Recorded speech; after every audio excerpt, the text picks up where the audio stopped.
오늘 여러분께 들려드릴 이야기는 100년 가까운 인생을 주식시장에서 보낸 한 전설적인 투자자가 남긴 통찰이며, 이 통찰을 제대로 이해하고 나면 여러분이 그동안 뉴스를 보고 차트를 보고 전문가의 말을 듣고 주식을 사고 팔았던 모든 행동이 사실은 얼마나 의미 없는 몸짓이었는지 깨닫게 되실 것입니다. 먼저 분명히 말씀드리고 싶은 사실은, 주식시장의 단기적이고 중기적인 움직임을 결정하는 것은 기업의 실적이나 경제지표가 아니라 심리라는 것입니다. 시장에 참여하는 수많은 사람들의 감정, 기대, 불안, 환희가 뒤섞여 만들어내는 분위기가 주가의 90%를 결정한다고 해도 과언이 아닙니다. 실업률이 떨어졌다는 소식에 주가가 하락하고, 며칠 뒤에는 실업률이 올라갔다는 소식에도 주가가 하락하는 모순적인 상황을 누구나 한 번쯤 목격하셨을 것입니다. 그 이유는 단순합니다. 뉴스 자체가 시세를 만드는 것이 아니라 그 뉴스에 대한 대중의 반응이 시세를 만들기 때문입니다. 그래서 흔히 사람들이 믿는 것과 정반대로 시세가 먼저 움직이고, 그 이유는 나중에 그럴듯하게 따라붙는 경우가 대부분입니다. 이 사실을 모르고 뉴스만 조차 매수와 매도를 결정하는 투자자는 결국 시장이라는 거대한 감정의 파도에 휩쓸려 가라앉을 수밖에 없습니다. 여기서 반드시 기억해야 할 핵심 개념이 하나 있습니다. 바로 주식이 큰 손에서 작은 손으로 이동한다는 원리입니다. 시세가 상승하면서 거래량이 늘어나는 것을 두고 많은 전문가들은 시장이 건강하다고 말합니다. 하지만 실제로는 정반대의 의미를 담고 있습니다. 거래량이 늘어난다는 것은 심리적으로 안정된 투자자들이 보유하고 있던 주식이 심리적으로 불안정한 사람들의 손으로 옮겨간다는 뜻이며, 결국 거의 모든 주식이 불안한 손에 쥐어지는 순간 폭락은 피할 수 없는 결과로 다가옵니다. 반대로 주가가 끝없이 추락하여 모두가 공포에 질려 주식을 던지고 더 이상 팔 사람이 없을 정도로 매도세가 소진되었을 때는 오히려 그것이 바닥의 신호가 됩니다. 그 시점부터는 작은 매수만 들어와도 가격은 진공 상태로 빨려 들어가듯 급등하게 됩니다. 이것이 바로 시장의 기술적 상태를 읽는 핵심 기술이며, 단순히 뉴스나 숫자만 보는 사람은 절대 캐치할 수 없는 영역입니다. 또 한 가지 충격적인 진실은, 좋은 뉴스가 나왔다고 무조건 주가가 오르는 것이 아니라는 점입니다. 어떤 주식이 투자자들의 기대치만큼 이미 충분히 올라버렸다면 그 시점에 아무리 좋은 소식이 발표되어도 이미 모든 기대가 가격에 선반영되어 있기 때문에 오히려 차익을 시현하려는 매도가 쏟아지며 가격이 급락하는 경우가 빈번합니다. 반대로 회사의 재정 상황이 최악으로 치달아 모두가 절망하고 주식을 던질 때 그 절망조차 이미 가격에 다 반영되어 더 이상 나쁜 소식이 영향을 주지 못하는 시점이 옵니다. 그때는 오히려 가격이 바닥을 다지고 상승 반전하는 모습을 보입니다. 이런 현상을 두고 시장에서는 기대했던 사실이 실제로 벌어지는 순간 오히려 가격이 반대로 움직인다고 표현합니다. 전쟁이 터지는 그 순간에 오히려 주가가 급등하고, 평화협정이 체결되는 순간에 주가가 급락하는 역설적인 사례들이 실제로 반복해서 발생했던 것도 바로 이 원리 때문입니다. 시장은 절대 우리가 상식적으로 기대하는 방향으로 단순하게 움직이지 않습니다. 이러한 흐름을 이해한 사람이라면 시장이 결국 하나의 순환을 그린다는 사실을 받아들이게 됩니다. 큰 폭으로 하락했던 시세가 현실적인 수준으로 진정되는 조정의 시기가 있고, 그 다음에는 시세가 진행되는 사건들과 나란히 발전해가는 동행의 시기가 있으며, 마지막으로 주가의 상승과 대중의 행복한 분위기가 서로를 부추기며 끝없이 치솟는 과장의 시기가 찾아옵니다. 그리고 이 과장의 시기는 아주 서서히 진행되다가 누구도 예상하지 못한 어느 순간 갑작스럽게 방향을 틀어버립니다. 바로 이 지점에서 투자자가 취해야 할 행동 지침이 명확해집니다. 모두가 공포에 떨며 주식을 던지는 조정의 시기에는 묵묵히 매수해야 하고, 시세가 사건과 함께 흘러가는 동행의 시기에는 그저 지켜보아야 하며, 모두가 행복감에 취해 축제를 벌이는 과장의 시기에는 그 분위기를 함께 즐기면서도 조용히 매도를 준비해야 합니다. 전체 순환 기간의 약 3분의 2는 대중의 생각과 반대로 행동해야 하고, 나머지 3분의 1만 대중과 같은 방향으로 움직여야 한다는 것입니다. 이것이 말처럼 쉬운 일은 아닙니다. 군중의 압력은 너무나 강력하기 때문에 대부분의 사람들은 결국 그 압력에 굴복하고 맙니다.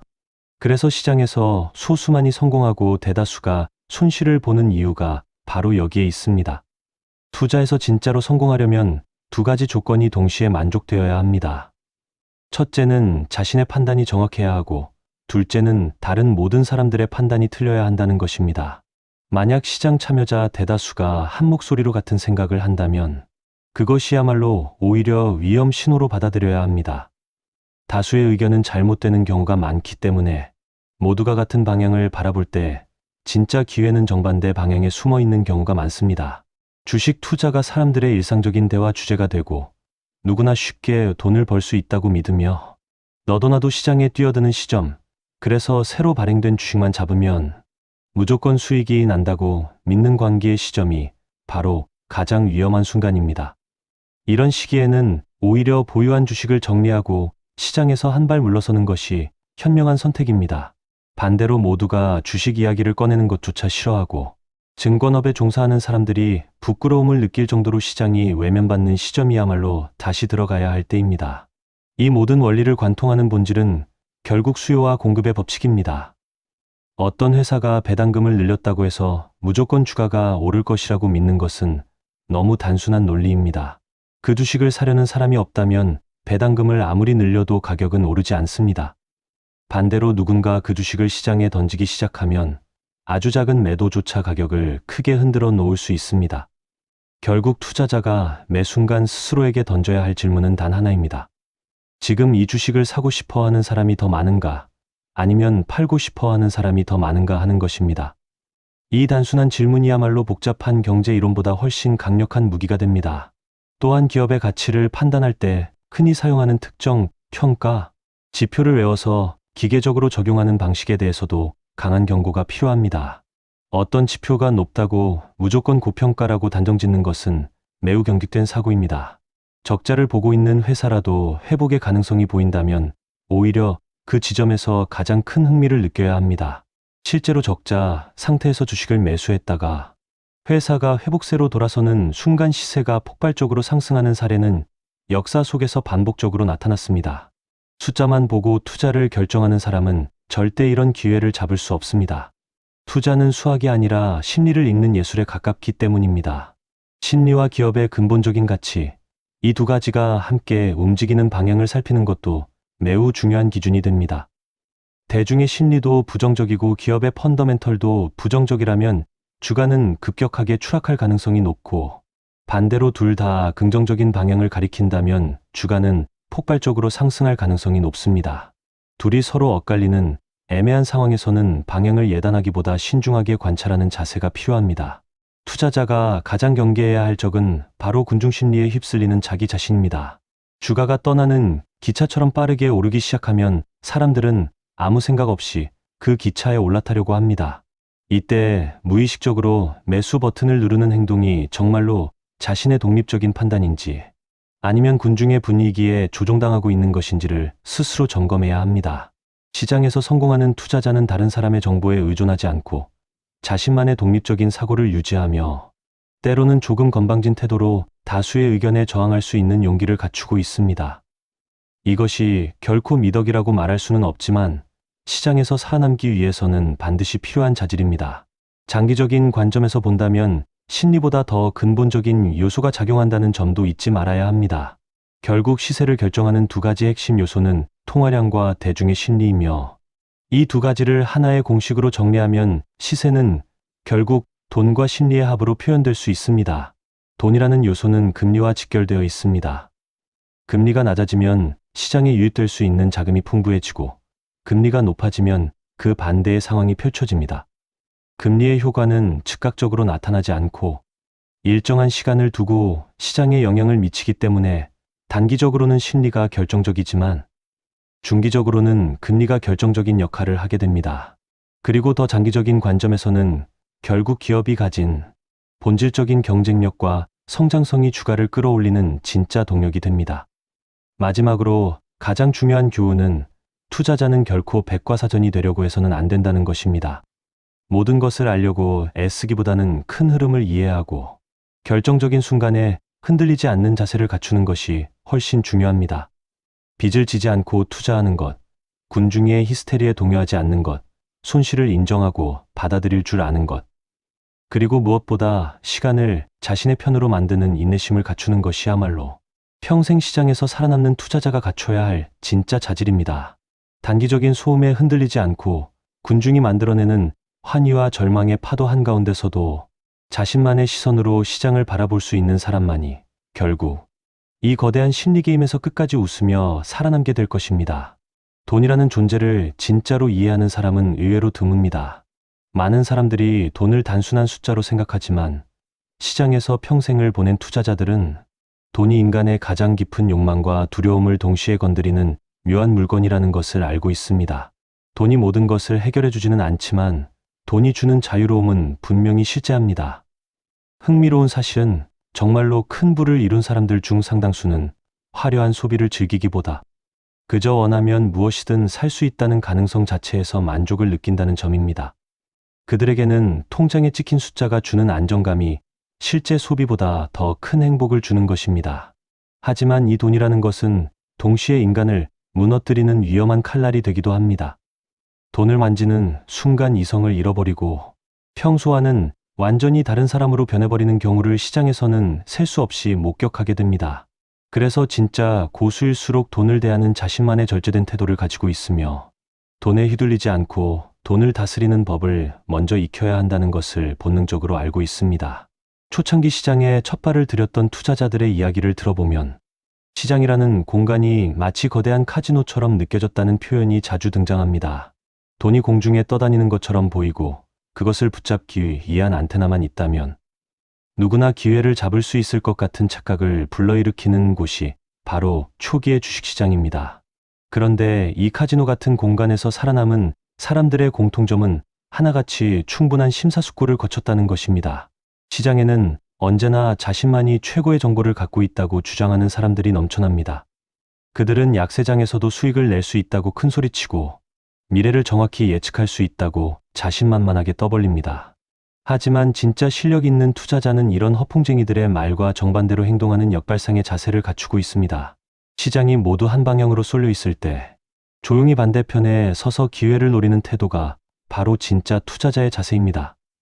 여기서 한 가지 더 짚고 넘어가야 할 중요한 개념이 있습니다. 바로 시장이 중독성을 가진다는 사실입니다. 시장에서 큰돈을 벌어본 사람들 중 상당수는 그 짜릿함을 잊지 못해 점점 더 위험한 투자로 빠져드는 모습을 보입니다. 처음에는 자신이 가진 현금으로 시작하지만 수익이 나기 시작하면 점점 유동성을 늘리고 결국에는 빚을 내서 투자를 하는 단계까지 이르게 됩니다. 이런 사람들은 주식을 보유하고 있으면 가격이 떨어질까 봐 불안해하고 주식을 보유하지 않고 있으면 가격이 오를까 봐 또 불안해하는 끝없는 신경증에 빠지게 됩니다.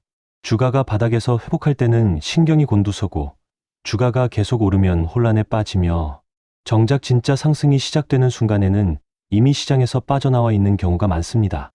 이것은 마치 술을 마시고 괴로워하면서도 다음날 또 술을 찾는 사람의 모습과 닮아 있습니다. 시장의 중독에서 벗어나기 위해서는 단순히 의지력만으로는 부족하며 시장과 자신 사이에 일정한 심리적 거리를 두는 훈련이 반드시 필요합니다. 흥미로운 점은 학력이나 학위가 시장에서의 성공을 보장하지 않는다는 사실입니다. 오히려 경제학을 전공하고 명함에 화려한 직함을 새긴 사람들이 시장에서 더 큰 어려움을 겪는 경우가 많습니다. 이론에 갇힌 시각으로는 시장이 보여주는 비논리적이고 변덕스러운 움직임을 결코 따라잡을 수 없기 때문입니다. 시장에서 진짜 필요한 능력은 폭넓은 시야와 직관이며 이것은 책상에서 배울 수 있는 지식이 아니라 오랜 시간 시장의 호흡을 직접 느끼면서 몸으로 익혀야 하는 감각입니다. 그래서 시장에서 진짜 실력을 갖춘 사람들은 자신이 가진 지식을 자랑하기보다 자신이 모르는 것이 얼마나 많은지를 인정하는 겸손한 태도를 유지합니다. 정보에 대한 태도 역시 시장에서 성패를 가르는 중요한 기준이 됩니다. 많은 사람들이 누군가로부터 확실한 정보를 얻으면 큰 돈을 벌 수 있다고 믿지만 사실 정말로 확실한 정보라는 것은 세상에 존재하지 않습니다.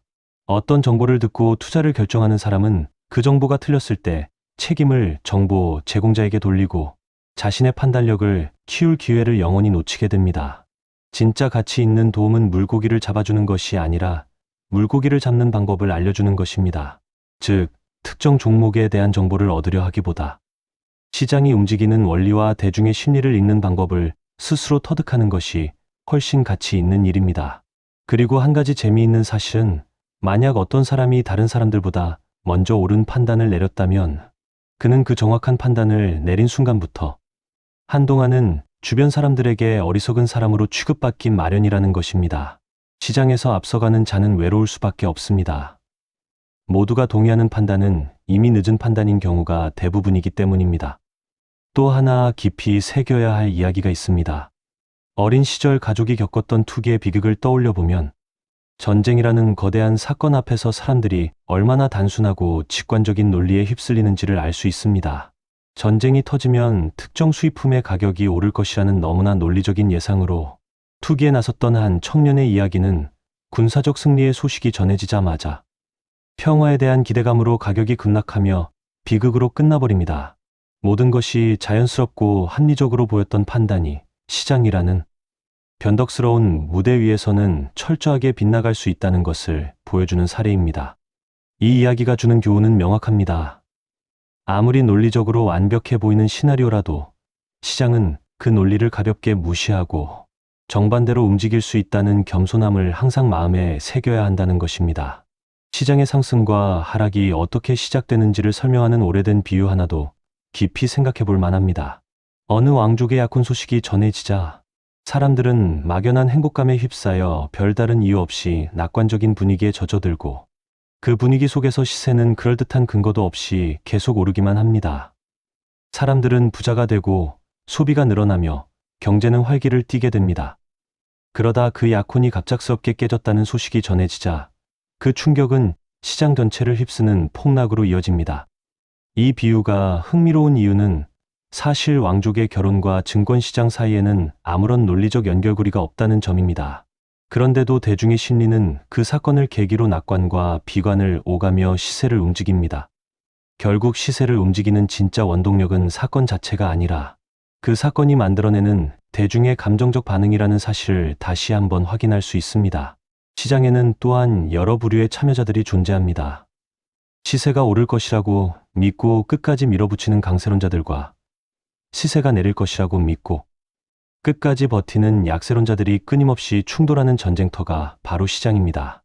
강세론자들은 시장이 영원히 상승할 것이라는 믿음 속에서 하락의 가능성을 상상조차 하지 못하고 오히려 상승장에 참여하지 못해서 놓치는 기회비용을 더 크게 두려워합니다.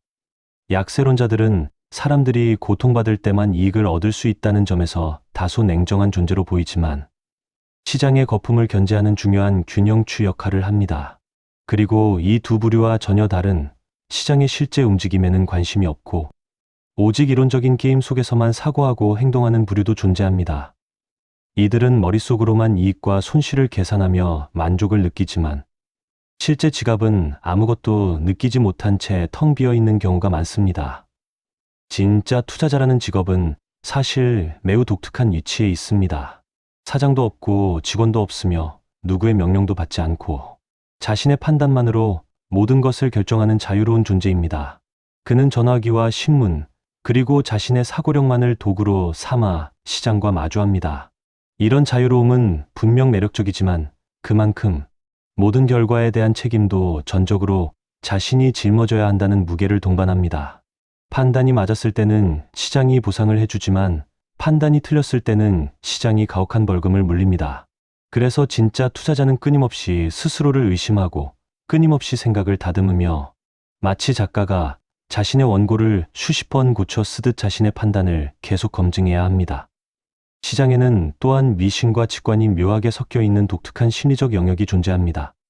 투자자는 본질적으로 논리적인 존재이지만 동시에 실패를 겪었을 때 그것을 단순히 운이 없었다고 해석하며 미신적인 사고에 빠지기도 합니다. 그런데 이 미신적인 직관이 때로는 무의식적인 논리의 결과물일 수 있다는 점도 흥미롭습니다. 오랜 경험과 삶의 통찰이 쌓이면 의식적으로 분석하지 않아도 어떤 상황에서 위험을 감지하는 직관적인 감각이 형성됩니다.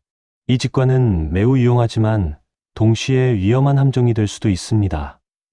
만약 이 직관을 지나치게 신봉하여 하나의 고정된 신념으로 굳혀버리면 그것은 더 이상 도움이 되는 통찰이 아니라 판단을 흐리는 병적인 집착으로 변질되어 버립니다. 시장에서 활동하는 또 다른 위험한 부류는 차트와 패턴 분석에 지나치게 의존하는 사람들입니다. 과거의 가격 움직임을 보고 미래를 예측하려는 시도는 마치 점성술사가 별의 움직임으로 운명을 점치려는 것과 비슷한 한계를 가지고 있습니다. 차트는 어제와 오늘이 어떠했는지를 정확하게 보여주지만 그 이상의 예측력은 갖지 못합니다. 그럼에도 이런 분석법을 신봉하는 사람들이 끊임없이 생겨나는 이유는 대중이 본능적으로 붙잡을 수 없는 것에 매력을 느끼고 뭔가 확실한 법칙이 존재할 것이라는 환상을 떨쳐버리지 못하기 때문입니다. 이런 환상에 의존하는 투자자는 결국 시장에서 오래 살아남지 못하고 큰 손실을 경험하게 됩니다. 마지막으로 짚고 넘어가야 할 부분은 기계적인 매매 방식에 대한 경고입니다. 컴퓨터 알고리즘이나 정해진 규칙에 따라 이익은 계속 키우고 손실은 일정 수준에서 끊어내는 방식이 합리적으로 보일 수 있지만 실제로 이런 기계적 매매 방식에 전적으로 의존하는 투자자는 결국 파산에 이르는 경우가 많습니다. 시장은 고정된 규칙으로 완벽하게 설명될 수 없는 살아있는 생명체와 같기 때문입니다. 진짜 성공적인 투자는 장기적인 안목을 가지고 대중의 순환적인 심리 흐름을 거꾸로 읽으며 끊임없이 자신의 판단을 검증하는 유연한 사고에서 나옵니다. 뉴스를 그저 따라가는 것은 시장에서 가장 위험한 행동 중 하나이며 진짜 투자자는 뉴스 너머에 있는 대중의 심리적 반응을 읽어내는 더 깊은 시선을 가져야 합니다. 결국 이 모든 이야기가 전하고자 하는 핵심은 하나입니다.